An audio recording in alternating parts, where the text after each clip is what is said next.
Assalamualaikum warahmatullahi wabarakatuh. Perkenalkan, nama saya Randi Rapliansa BS dengan NIM 121210011 dari Prodi Teknik Sipil. Di sini saya akan mempresentasikan tugas metode penelitian, yaitu membuat laporan proposal yang berjudul Perencanaan Drainase Jalan pada Kecamatan Metro Selatan.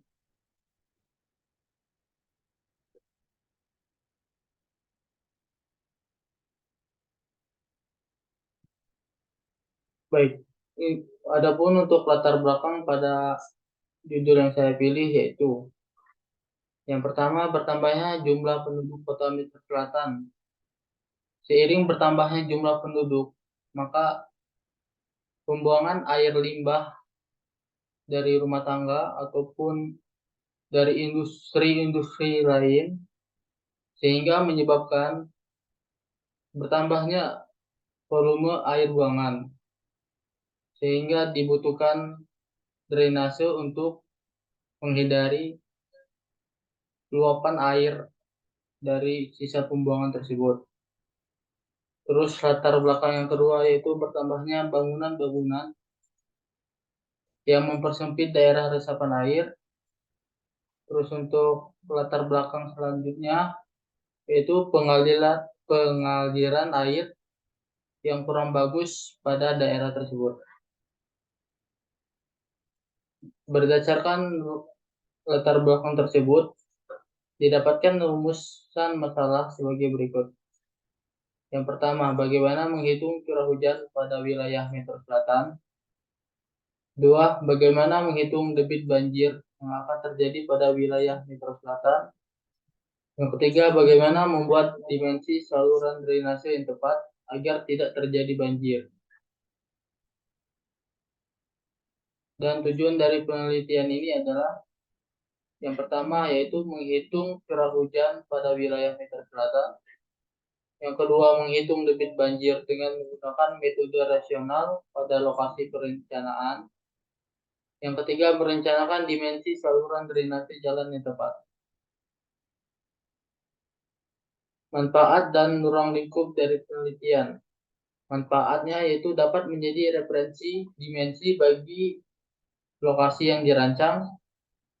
Yang kedua, dapat menjadi bahan kajian instansi pemerintah setempat.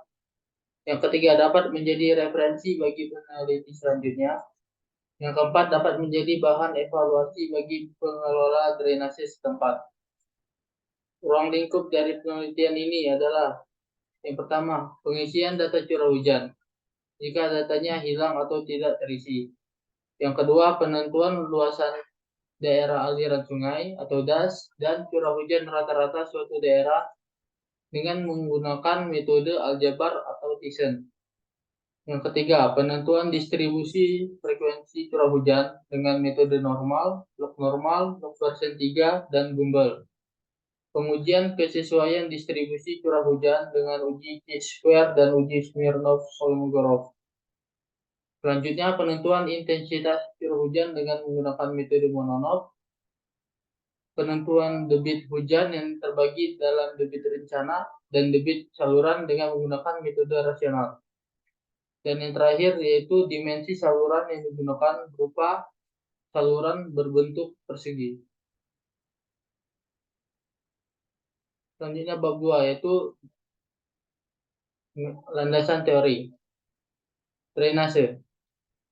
Drainase adalah pembuangan massa air secara alami atau buatan dari permukaan atau bawah permukaan dari suatu tempat.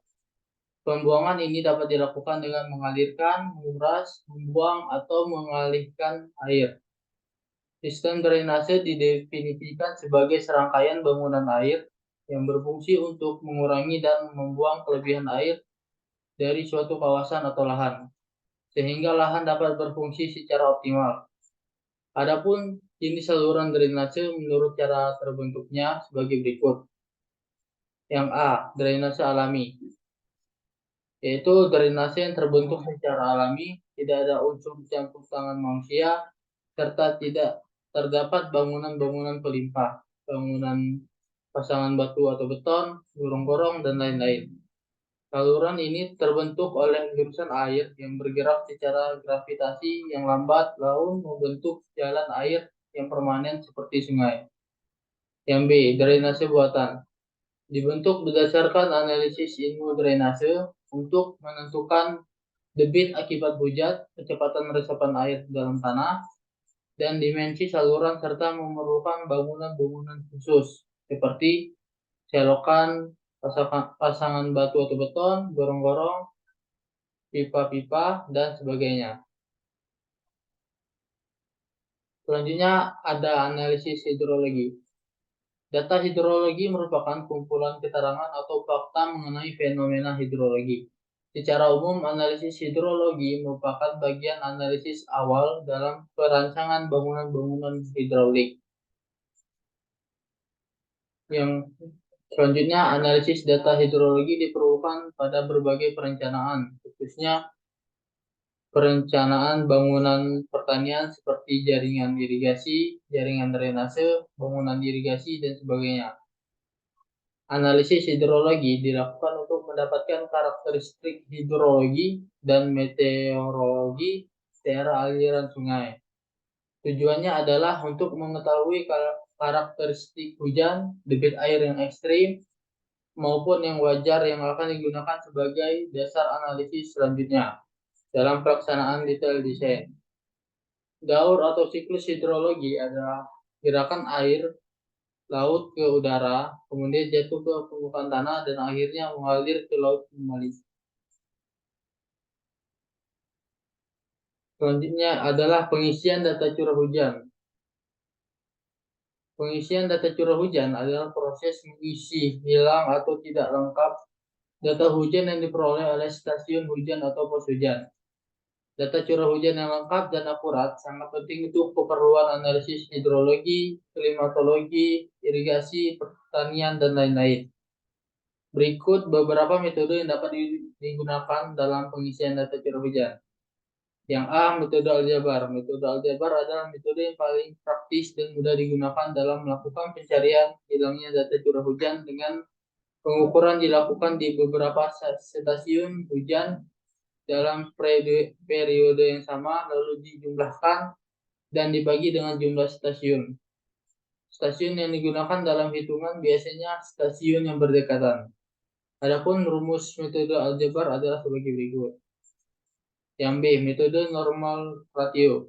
Metode normal ratio ini dilakukan dengan menghitung data curah hujan di stasiun hujan yang berdekatan, serta variabel pada metode ini merupakan curah hujan harian di stasiun lain dan jumlah curah hujan 1 tahun pada stasiun lain tersebut.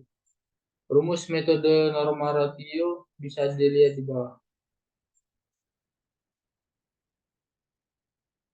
Selanjutnya, perlunya menghitung curah hujan wilayah adalah untuk penyusunan suatu rancangan pemanfaatan air dan rancangan pengendalian banjir.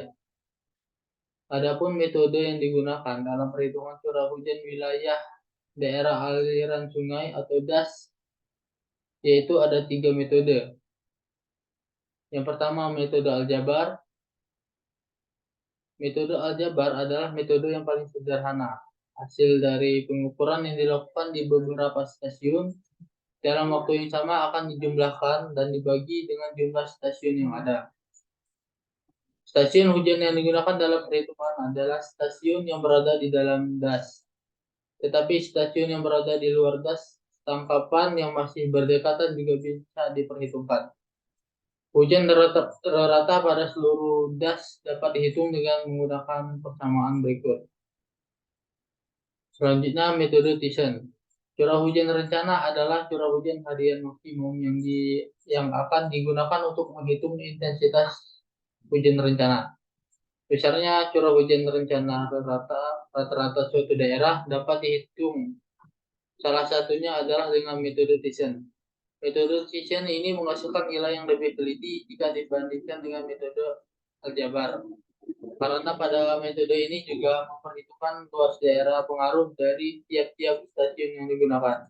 Hujan rata-rata pada das dapat dihitung menggunakan persamaan sebagai berikut.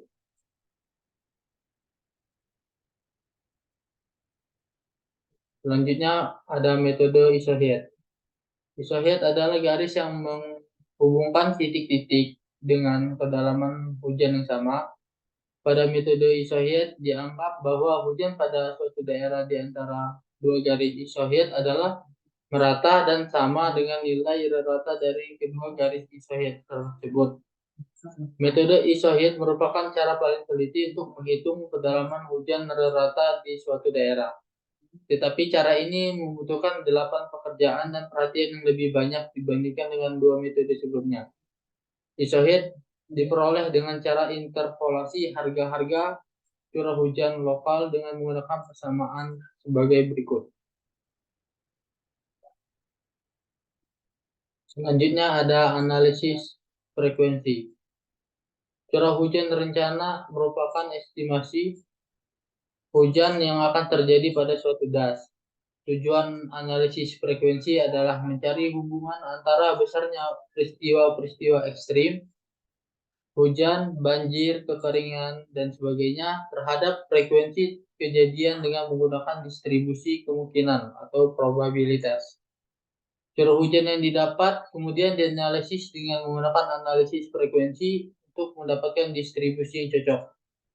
Analisis distribusi curah hujan dari data hujan yang tersedia dapat dilakukan dengan beberapa metode, antara lain distribusi normal, log normal, Gumbel, dan log persen 3. Berikut adalah tabel karakteristik distribusi frekuensi.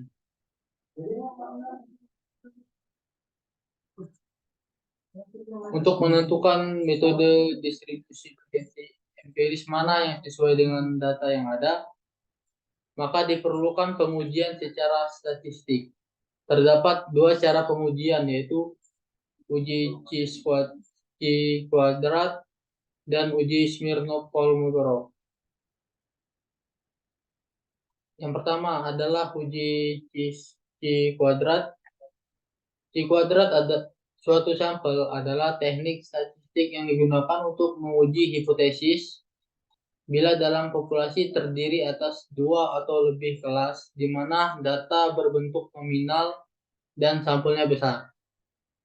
Yang kedua, uji Smirnov-Kolmogorov.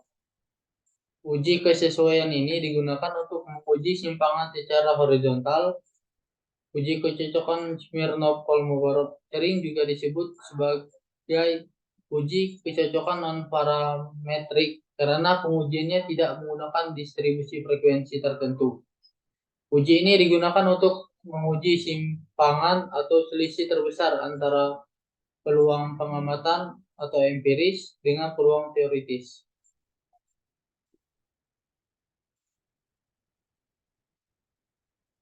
Selanjutnya ada intensitas curah hujan.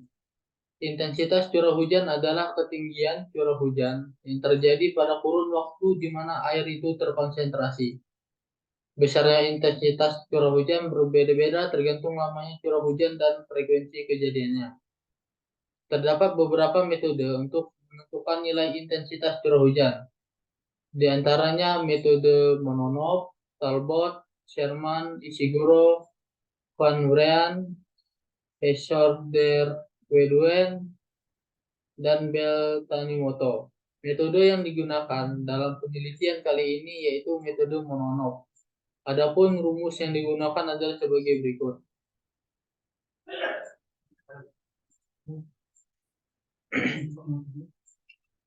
Selanjutnya, menghitung debit banjir rencana. Debit banjir rencana adalah debit maksimum di sungai atau saluran alamiah dengan periode ulang atau rata-rata yang sudah ditentukan yang dapat dialirkan tanpa membahayakan proyek irigasi dan stabilitas bangunan-bangunannya.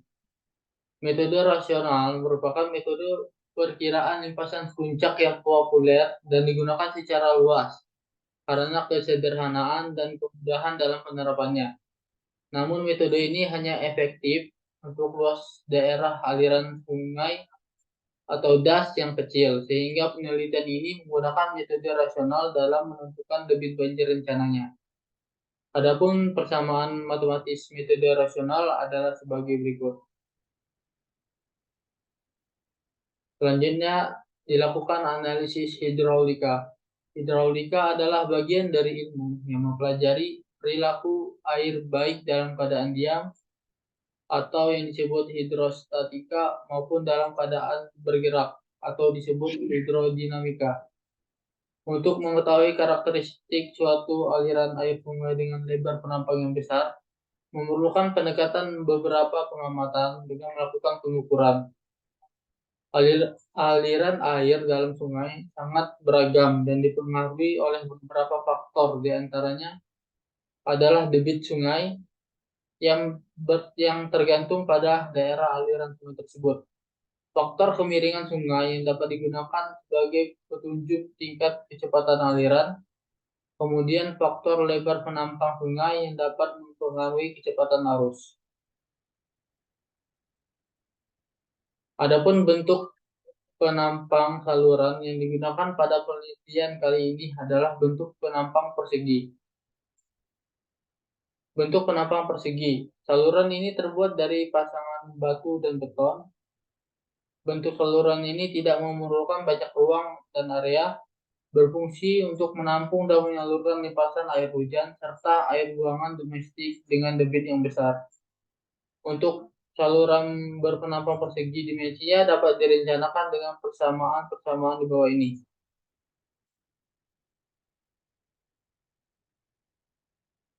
Selanjutnya ada metodologi penelitian.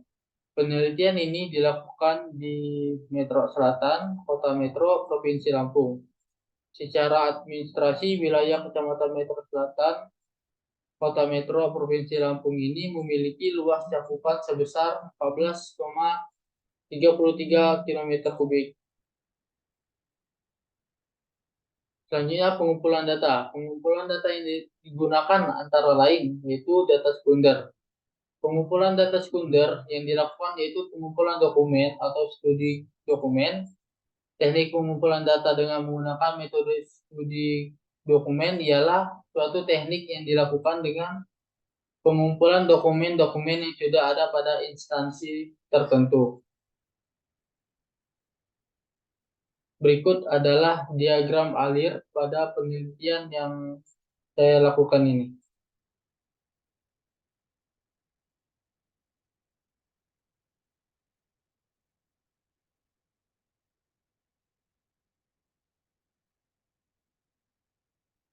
Mungkin ini saja yang bisa saya sampaikan pada presentasi tugas laporan proposal yang saya buat. Lebih kurang saya mohon maaf. Terima kasih. Wassalamualaikum warahmatullahi wabarakatuh.